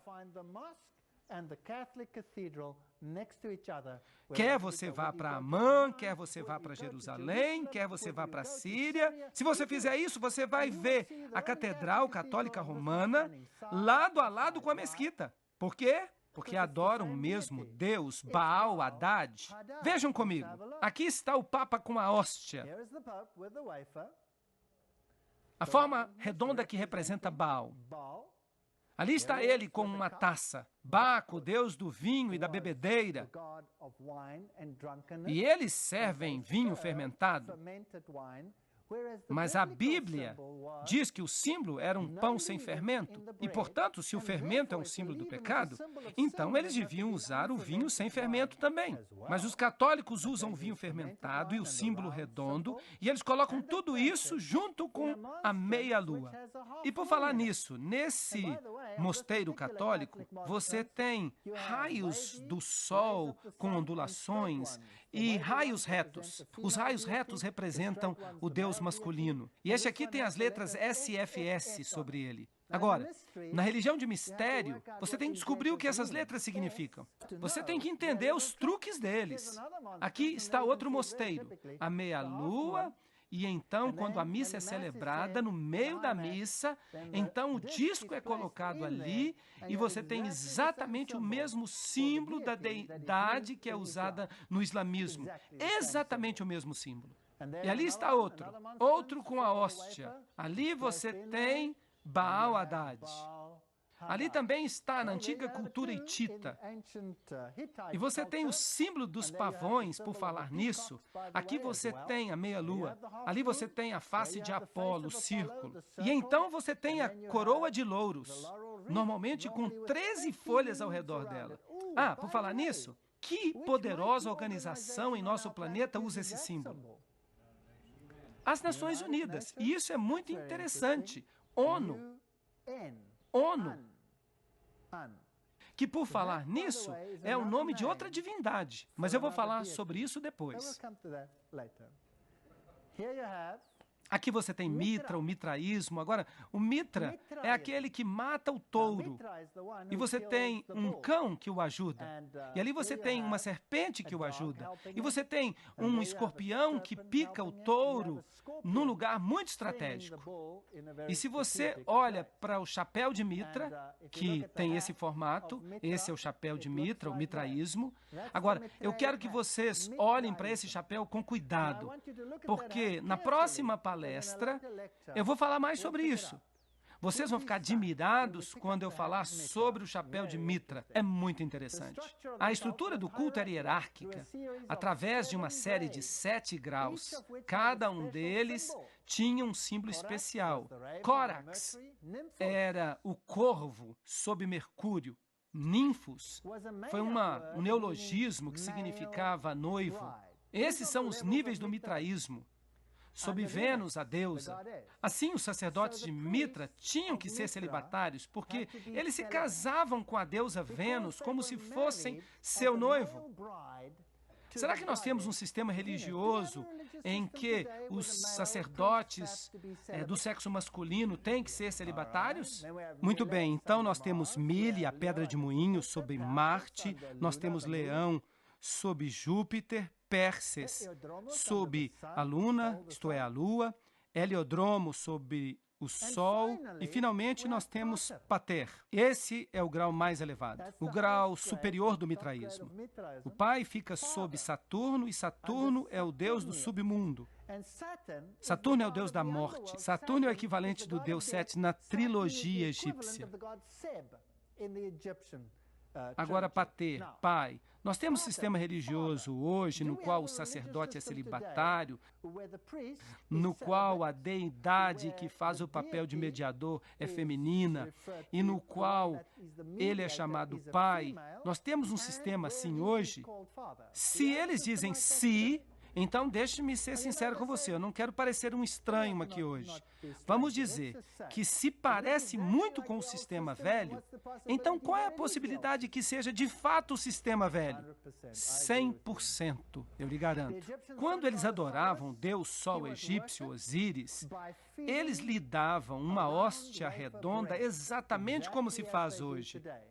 E esta hóstia é carregada ritualmente através das ruas no catolicismo, como era nos tempos pagãos. Baal Haddad, o sistema é um sistema de Roma. Você acha que na análise final as grandes religiões do mundo terão qualquer problema de se identificar com o bispo de Roma? Sim ou não? Não, eles não terão nenhum problema, porque sob essas várias camadas de doutrina oculta, o que as massas sabem, o que os que estão dentro sabem, no topo disso tudo só há uma religião, todos servem o mesmo mestre. Agora, não vou ser eu que vou dizer para você a que mestre eles servem, porque vocês poderiam me acusar. Vamos deixar que a Bíblia fala. Quem deu a ele o seu assento, o seu poder, a sua grande autoridade? Apocalipse capítulo 13. O dragão. E quem é o dragão de acordo com a Bíblia? É Satanás. Isso é adoração a Lúcifer. Aqui você tem os símbolos da lua, do sol e a estrela no catolicismo em todas as catedrais. Este aqui é fascinante. Esta é uma catedral católica na Alemanha. Eu fiquei admirado. Está aqui por toda parte. Olhem, mesmo nesses relógios, eles sabem o que estão fazendo, sabem o que estão fazendo. Este é um edifício moderno. Aqui você tem o símbolo da lua e da estrela. E quando o ponteiro do relógio anda, você tem o nascimento do Deus Sol, Baal Haddad. Baal Haddad. Baal Haddad falando ao mundo quem é Deus. É por isso que você tem aqui também na meia-lua, com os raios do sol, raios ondulados e retos. Aqui você tem toda a catástrofe, reta, curvada, na meia-lua, em pé, sobre a serpente. Essas são as divindades pagãs antigas. Ali você tem a Trindade também. A meia-lua com Maria e a criança na meia-lua. Mesma coisa nessas pinturas antigas. E o símbolo do pássaro dando a sua carne como alimento para seus filhotes. Símbolo da fênix que se levanta das próprias cinzas e volta à vida. No livro 6 Diálogos sobre o Dia do Senhor, está escrito, o domingo sendo o dia no qual os gentios solenemente adoraram esse planeta, é assim que eles chamavam o Sol. Os cristãos acharam adequado manter o mesmo dia e o mesmo nome para o dia, para que eles não parecessem belicosos e assim dificultassem a conversão dos gentios. Esse é o raciocínio católico romano. Em outras palavras, o domingo, adorado no dia do sol, esse é o raciocínio católico romano. Assim, em outras palavras, o domingo, a adoração no dia do sol, entrou para a igreja. A Bíblia diz, seus sacerdotes violaram a minha lei e profanaram minhas coisas sagradas. Eles não fizeram diferença entre o santo e o profano. Nós vimos como Roma mudou o dia de adoração do sábado para o domingo, a fim de se alinhar com o culto pagão. No dicionário Webster, edição de 1929, encontramos: o domingo é assim chamado porque esse dia era antigamente dedicado ao sol, ou à sua adoração, o primeiro dia da semana. Aí está a razão. É porque é de fato a adoração. Eles não estão enganados. Aqueles que estão na liderança sabem exatamente o que estão fazendo. Eles sabem exatamente. Aqui está a face da criança dentro do símbolo da fertilidade no altar católico romano. E o que está ao redor? Eu nem vou explicar, eu vou deixar isso de lado. Símbolo masculino e feminino e a face de Apolo. No Mundo Católico de março de 1984, na página 809, está escrito: o sol era o principal. Principal o quê? Principal símbolo do paganismo. Daí a igreja parece ter dito, podem continuar com o velho nome pagão, vai continuar consagrado, santificado. E assim o domingo pagão, dedicado a Baal, se tornou o domingo cristão, sagrado a Jesus. Esse Jesus, no entanto, não é Jesus de Nazaré. Esse é outro Salvador. Javé, o Salvador, o outro Deus no lugar, o Salvador contrafeito. Aí você tem o sol como símbolo ali. Ali você tem como símbolo de um vidro manchado, da mudança da lei. Há apenas 3 em um tablete, mas deveria haver 4. Ali você tem a face de Apolo no templo grego. E é claro, você o encontra também no altar católico romano, porque é o mesmo Deus. Agora, vejam por que a besta tem o componente do leão, que é a Babilônia, o componente do leopardo, que é a Grécia, o componente do urso, os pés, porque, por exemplo, a tiara que coroa o Papa vem dos tempos medo-persas. Ali está, na Escandinávia, aqueles velhos símbolos sobre a parede, porque os símbolos do sol está por toda parte. Este é um culto de fertilidade.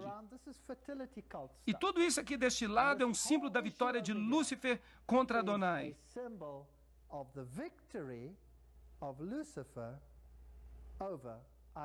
Nós vamos ter que entrar no ocultismo para ver isso. É uma coisa assustadora. Mas nós vamos falar sobre isso.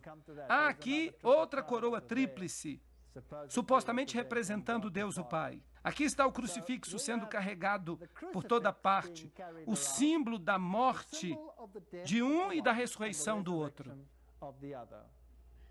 E as auréolas? Bem, nós temos uma auréola na deusa japonesa da felicidade. Ali você tem uma auréola em Krishna. Ali você tem uma auréola num deus hindu. É um símbolo do sol. E ali você tem uma auréola numa figura católica romana. Esta aqui, eu tirei a foto na catedral. Uma catedral novinha em folha que eles construíram em Londres. Uma catedral católica romana. Há tantos símbolos pagãos ali que ofuscam a mente da gente. E por falar nisso, ali está a serpente. Você consegue ver? Estão encostados na serpente. Interessante. Aqui está outra divindade oriental com uma auréola. Ali estão deuses japoneses e chineses com auréolas. E o símbolo da cruz. Ali você tem, em Mesopotâmia, era um símbolo do Deus Sol. Isso foi muito antes de Cristo, muito antes de Cristo. Ali está de novo na Mesopotâmia, ali está num relevo. Esta cruz está numa forma diferente, porque esta forma é o símbolo da vida, a divindade da vida. E os sacerdotes pagãos usam este símbolo ao redor do seu pescoço. Então você tem esta linha que rodeia, desce e se estica até aqui. Agora, quem é que usa uma coisa parecida com essa hoje em dia? Os sacerdotes católicos é que usam. Esta parte indo em volta do pescoço e às vezes as linhas sobem pelo lado, simbolizando exatamente a mesma coisa. Aqui está a estátua de Maria segurando um relâmpago em sua mão. Agora, o que Maria tem que ver com relâmpago? Bem, há uma estátua de Zeus com um relâmpago em sua mão, porque quer que você use a figura masculina ou a figura feminina, esta divindade sendo andrógina, não importa, é tudo a mesma divindade. Símbolos pagãos, sinais manuais. Este aqui é o símbolo pagão da antiga Trindade. Também é mostrado aqui. E ali está no catolicismo romano. Ali está na antiga estátua de Júpiter, que hoje é reverenciada como a estátua de Pedro. Mas ela vem diretamente de um templo pagão, diretamente para o Vaticano. E ali está ele, com o antigo símbolo pagão. Ali está alguém beijando-lhe o pé. E ali você tem o mesmo símbolo nas tribos nórdicas. Ali está a mão de Buda, exatamente a mesma coisa. Ou você pode ter desse outro jeito, com 3 dedos. Ali está no papado. Ali está o mesmo símbolo no budismo. Conseguem ver isso? Eles usam exatamente a mesma coisa. São exatamente a mesma coisa, certo? Por trás dos bastidores. Agora vamos falar das catedrais mais modernas. Aqui está o símbolo do Sol e um Yin-Yang tríplice, que é o antigo símbolo da adoração do Sol. Você o encontra na Catedral Católica Romana e esse aqui é fenomenal. Aqui está o símbolo num piso de Londres, a principal catedral católica, o antigo símbolo tríplice Yin-Yang, que foi reduzido agora apenas a 2, representando o bem e o mal. E no meio de tudo isso está essa estrutura. Se você não está satisfeito ainda, deixe-me levar você para esta catedral romana. Esta é uma catedral onde as pessoas mais importantes do mundo, eu estou falando aqui dos líderes mundiais, é aí que eles vão. O que é isso na porta desta catedral católica? Vocês reconhecem? Um yin-yang na porta da Catedral Católica e dentro da catedral. O que é isto? Quadrados brancos e pretos, representando o bem e o mal, do mesmo jeito que você vê na maçonaria. E o que é isso? A fênix se levantando das cinzas, símbolo da ressurreição e da vida que dá força ao porta-luz de Lúcifer. Muito interessante. Aqui você tem o tridente, ali outro tridente. Notem alguns tridentes são representados com linhas onduladas, outros com linhas retas. Aqui, de novo, a união do macho com a fêmea. Poseidon, Netuno, todos têm tridente. Será que nós vamos encontrar o tridente no catolicismo romano?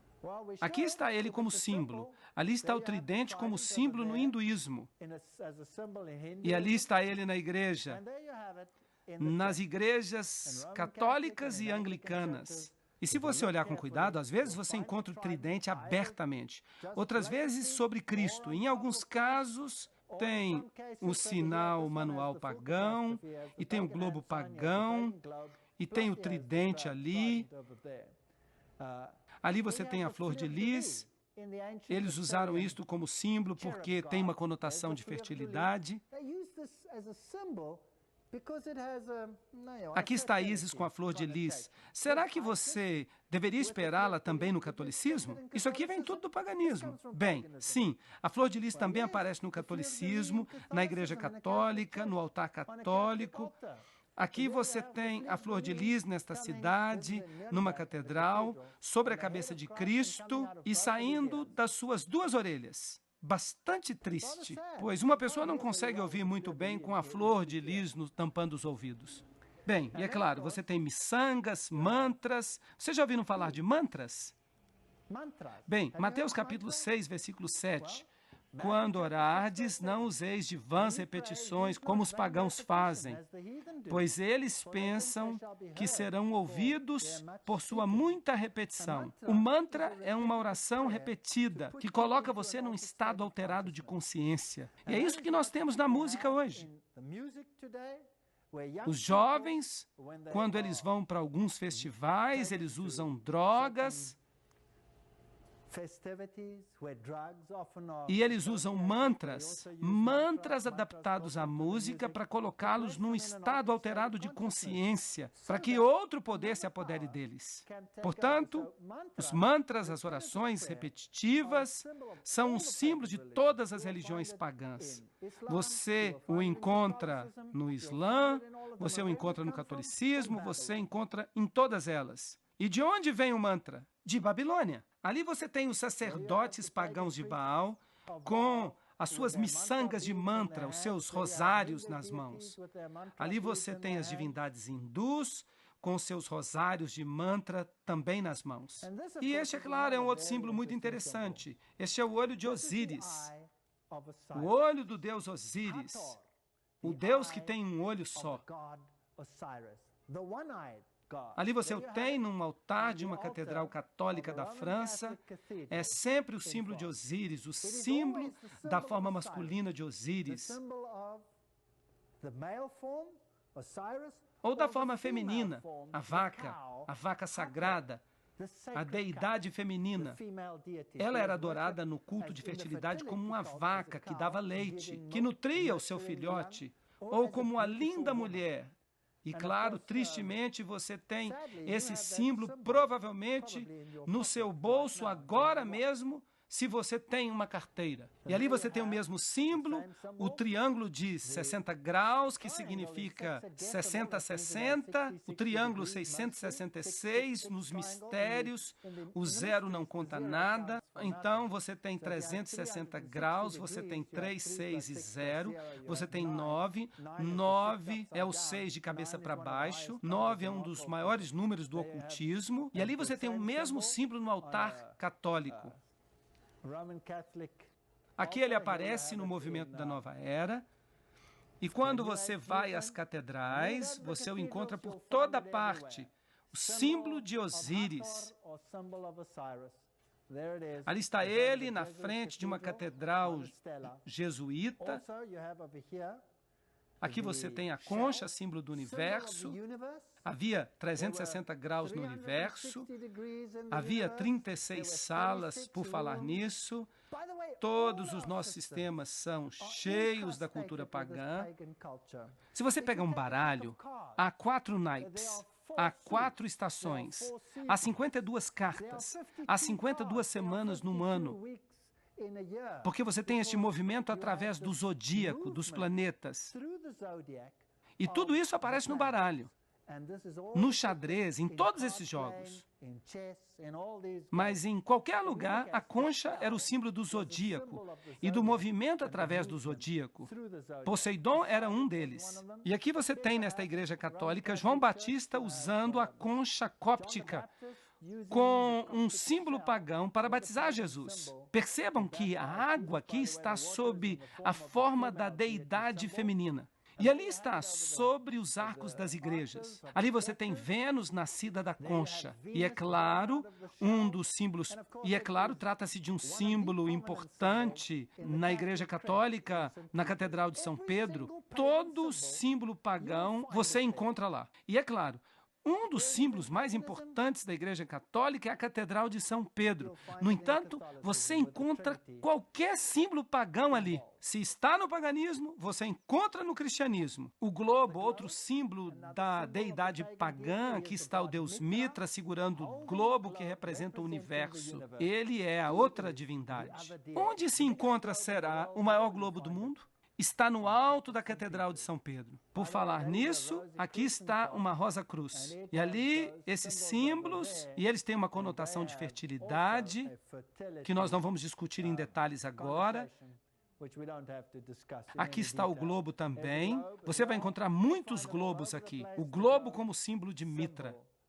Este é Tamuz, mas eles dizem que é Jesus com o rosário ao redor do pescoço e com o globo em sua mão. O mesmo com essa estátua aqui, o globo na mão, a adoração do Sagrado Coração que você encontra no catolicismo. Ali está entre os astecas, você o encontra em todas as culturas pagãs. Vem de Babilônia. E se você for para o Vaticano e observar o principal centro desse tipo de adoração, você encontrará todos os símbolos da adoração do Sol bem ali na Catedral de São Pedro. A adoração do Sol, a adoração da Lua. Aqui você tem as pilastras serpentinas da abóbada de Bernini. Você tem todos os aspectos da adoração do Sol. Você tem até a cúpula, que é conhecida como a cúpula do Sol, símbolo da adoração do Sol.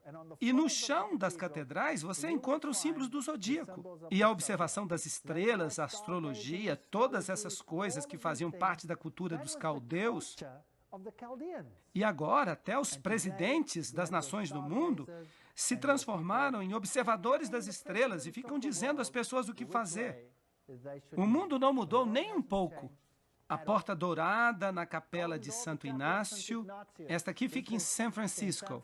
Ali você tem o unicórnio, e ali você tem todos os antigos sistemas, desde a fênix até o dragão, ao pavão, ao antigo Ro e o Ki, que representam 660, mais o círculo.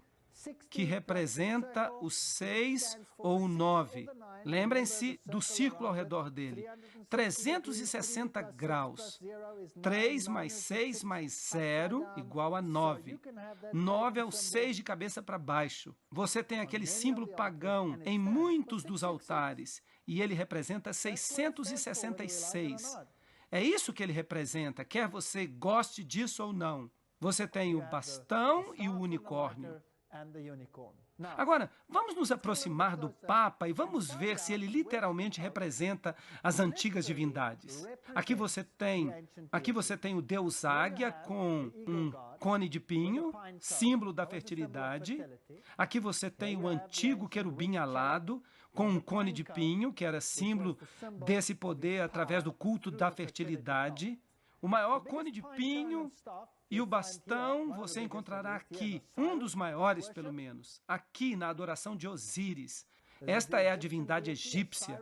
Osíris tinha o cajado do pastor com um cone de pinho sobre ele. E ali você tem uma divindade hindu com um cone de pinho na mão. Então, eles são tudo a mesma coisa. Aqui, como símbolo da religião mexicana, os pinheiros no Natal, tudo isso é interessante. Ali você tem Dionísio com o seu cajado, com o cone de pinho sobre ele. Ali está Baco com o cone de pinho. E ali está o maior cone de pinho do mundo, no pátio do Vaticano.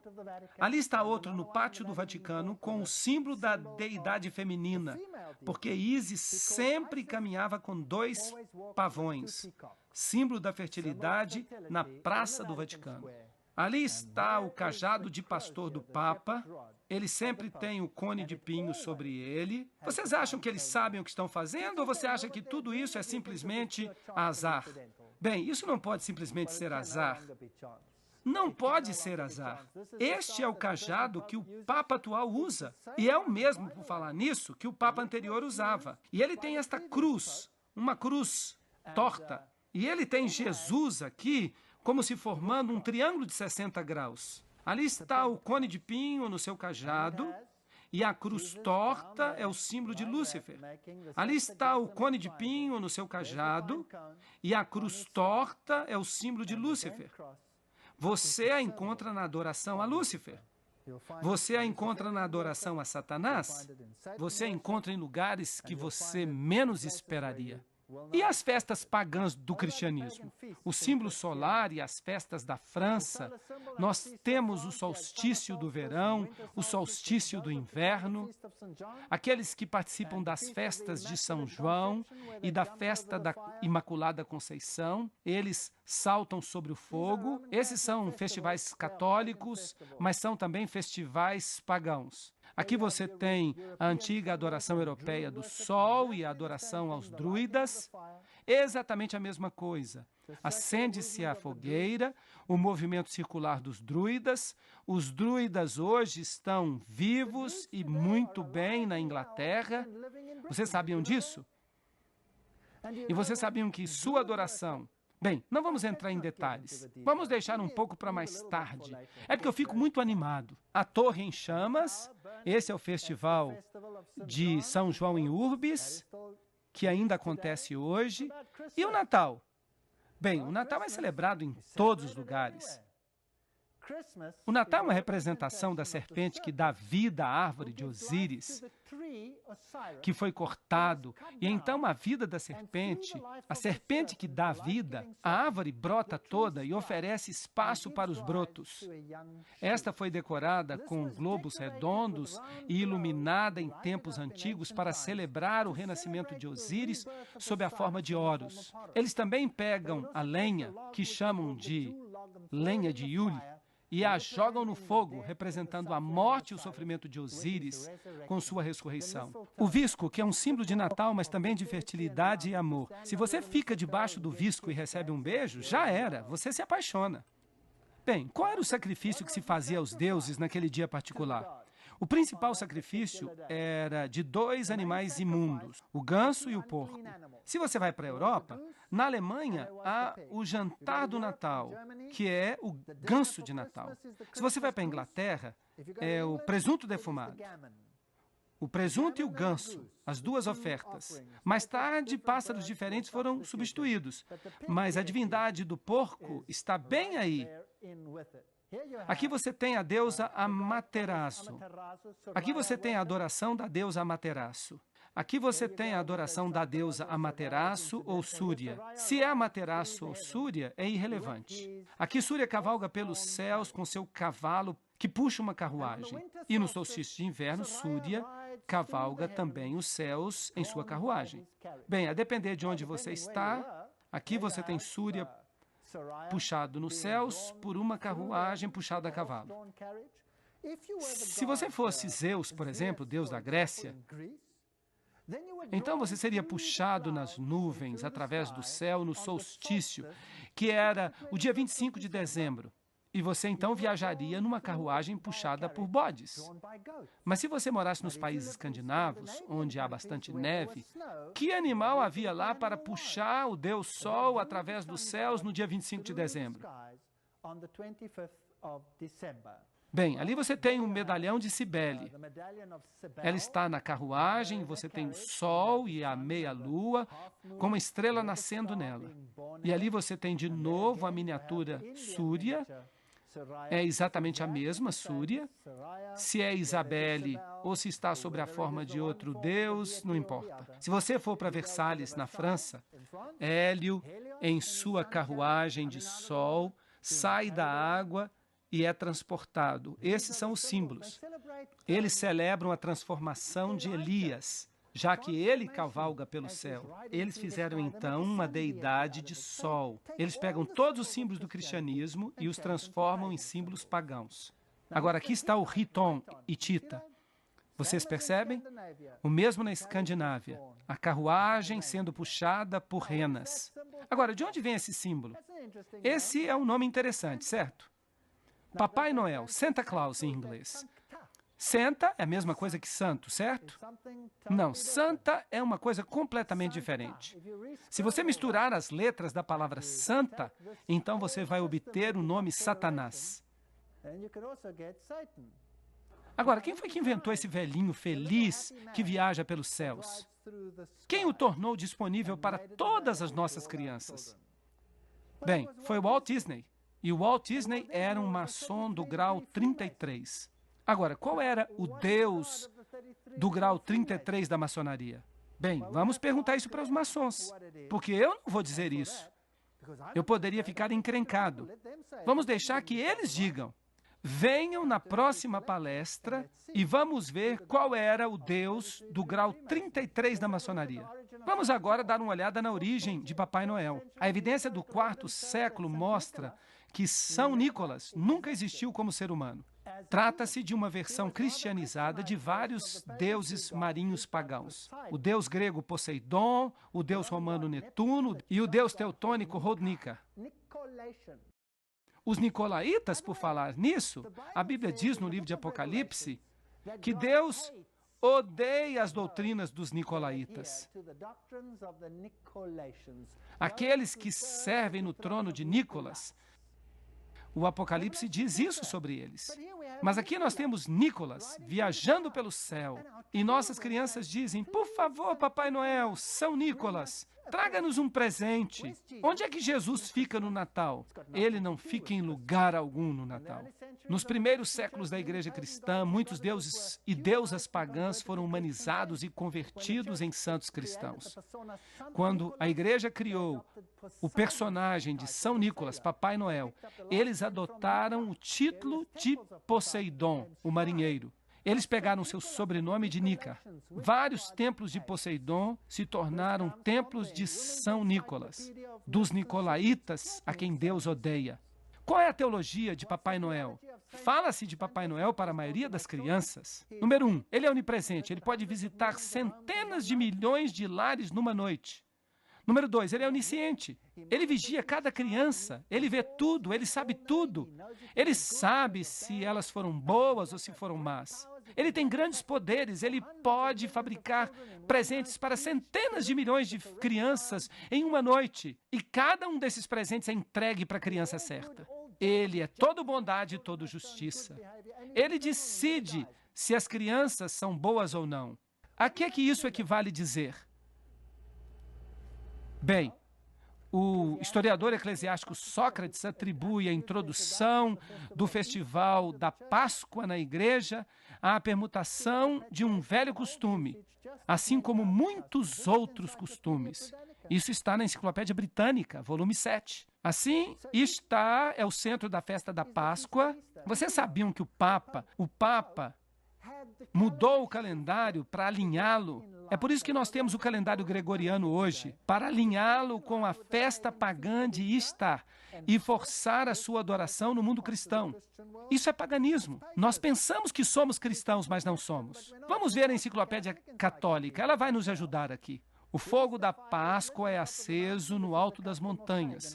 Esse é um costume de origem pagã, mas a igreja adotou sua observância na cerimônia de Páscoa. Eles admitem. Bem, a Páscoa, o ovo, Heliópolis, Tifão, o ovo. Onde você lê sobre o coelhinho da Páscoa e os ovos na Bíblia? Eu nunca vi isso na Bíblia. Mas aí está, ovos pintados antes de Cristo. Vem do paganismo. Vem da adoração do sol. Ali está outra roda solar que a Madonna está segurando. É uma representação moderna num altar católico. E a maior roda solar do mundo está na Praça do Vaticano. Aí está. Agora, esta é uma história interessante. Esta roda solar, ela tem 8 aros.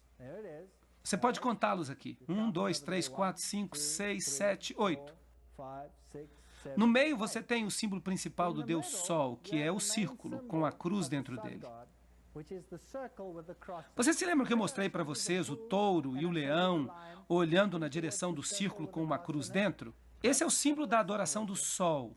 E no meio você tem isto aqui. Veja, o símbolo de Osíris transportado do Egito para este lugar específico. E foi o Papa que o moveu para esse lugar. E ele contratou algumas pessoas para transportá-lo. E ele decidiu que, se aqueles que transportavam isso para esse lugar deixassem-no cair e quebrasse, todos os trabalhadores seriam executados. E foi por isso que foi muito difícil encontrar alguém disposto a fazer o transporte. Mas eles finalmente transportaram e o erigiram. Agora, a coisa interessante é que você tem essa imensa roda solar e você tem uma roda dentro da roda. Ali está, a roda dentro de uma roda maior. Agora, o trono de Deus em Ezequiel é descrito como uma roda dentro de outra roda. E aqui está o trono de uma outra divindade, descrito como uma roda dentro de outra roda. Nós temos hoje em nosso planeta um representante vivo, real, de todas as divindades de Babilônia. Em outras palavras, as roupas, o título Pontifex Maximus, podem todos se ligar através da história e estão todos presentes no papado. Eu não estou condenando a nenhum católico romano. Lembrem-se que eu não estou falando de pessoas, eu estou falando de um sistema. Esse sistema o representa. E eu creio que há muitos sacerdotes no catolicismo que servem a Deus com o melhor de sua consciência e Deus os reconhece como seus filhos. Eu creio isso. Eu já me encontrei com muitos deles. Mas quando eles descobrem a verdade, eles saem de Babilônia como povo de Deus. Você não pode servir a Baal e a outro Deus ao mesmo tempo. Você não pode servir ao bem e ao mal ao mesmo tempo. Você não pode ter 2 senhores. Portanto, há uma escolha a fazer. Agora, se nós sabemos que esse sistema não representa Jesus Cristo, mas representa o portador de luz, nome oculto de Lúcifer, então nós precisamos tomar a decisão. E eu estou lhes dizendo hoje à noite que eu creio, de fato eu sei, eu estou convencido. Vamos falar desse jeito, que nos mais altos círculos, no interior das principais sociedades secretas dentro do sistema, eles sabem exatamente o que eles estão adorando. E eu vou provar para vocês nas próximas palestras. E eu vou colocar uma citação na tela, mostrando qual é o Deus que eles adoram. Eu vou mencionar o nome. Então nós temos um rei de Babilônia hoje. Se alguém se prostrar diante dele e aceitar a sua autoridade acima da autoridade de Deus, então essa pessoa está se prostrando ao sistema e se torna súdito do rei de Babilônia. E nós, como cristãos, não deveríamos fazer isso. Porque a Bíblia nos diz: saí dela, povo meu, para que não sejais participantes dos seus pecados. Eu sei que esta é uma informação terrível, mas o que eu fiz foi mostrar para vocês o paganismo. Eu os levei até a Babilônia. Nós passamos por todas as religiões e nós encontramos suas manifestações dentro do catolicismo. Desde o cajado que o Papa carrega, com as incrustações pagãs sobre ele. Ele sabe exatamente o que ele está fazendo e de onde isso tudo vem, mas tudo está oculto sob as vestes do cristianismo. E quando se faz isso, pode-se chamar isso de engano. Agora, eu fui católico, e quando eu vi estas coisas, quando eu estudei Daniel capítulo 7, eu fiquei devastado, eu fiquei doente, porque eu era de fato um sincero católico. Eu fiquei doente, eu estudei as escrituras e eu fui para as bibliotecas para ver se essas coisas eram mesmo assim, e elas eram assim. Eu estudei a história e eu disse, tem que haver uma saída, isso não pode ser, mas foi, e no fim eu não tive escolha. E quanto mais eu estudava, quanto mais eu observava, quanto mais eu via, mais eu via que estava sendo enganado para que eu cresce num falso Deus. Eu me lembro de estar sentado na igreja católica, eu estava sentado lá e eu estava dizendo, toda vez que eu venho para a missa, toda vez que eu me ajoelho, toda vez que eu tomo a hóstia, eu me sinto tão vazio. Por favor, fala comigo, Senhor, se tu existes. E eu me sentei naquela igreja e eu disse, Deus, se tu existes, revela-te a mim e mostra-me que tu existes, porque eu não posso compreender esse ritual. Eu não estou feliz neste ritual. Eu preciso de um relacionamento no coração. Dize-me se tu existes. Esta foi a pergunta mais perigosa que eu já fiz, porque ela me levou até a Bíblia. E ela me levou a compreender as coisas que eu mostrei para vocês hoje à noite. Eu não condeno nenhum católico. Eu já fui católico, toda a minha família é católica, e eu amo a minha família. Eu não quero que eles se percam. Eu não quero que ninguém se perca. Eu não estou condenando, eu estou revelando. Escolham neste dia a quem vocês vão servir. Obrigado por terem vindo e voltem para as próximas palestras. Por favor, não as percam. Obrigado por terem vindo.